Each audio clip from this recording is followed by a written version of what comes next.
It's a gathering of Yobe state government healthcare officials and civil servants who are the major beneficiaries of the state contributory healthcare scheme.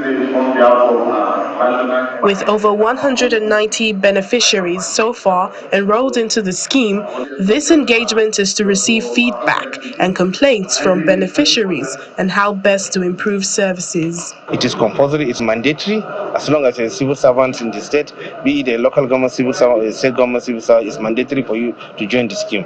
But for us to make it attractive, to make it palatable for the informal sector program, to key into doing is for us to expand our coverage, is to expand our services, is to ensure that this out of stock syndrome and non-availability of manpower across the healthcare facilities is reduced to the minimum, to barest minimum. And sometimes, the beneficiaries will use to complain that when they go to health facilities, they are going to be treated somehow, which we want them to understand the role health facilities are playing, the role of the YOCHMA as an agency, and then, of course, the role of the beneficiary itself.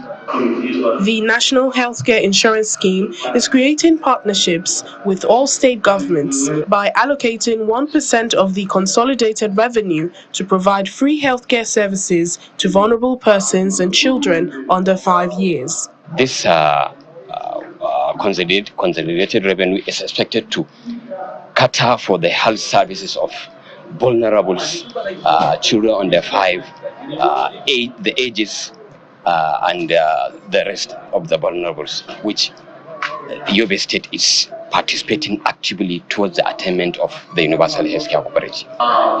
About 70% of the beneficiaries are reportedly satisfied with the services. Individual differences.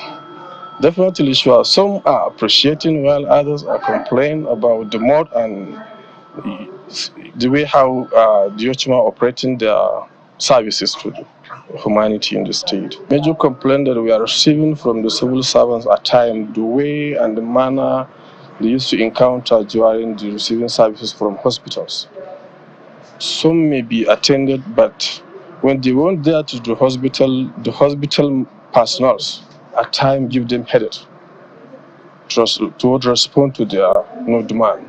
That is the kind of complaint that we are receiving. All beneficiaries of the scheme who are state and local government employees are to pay only 10% of the total cost of their medication and 5 other members of their families.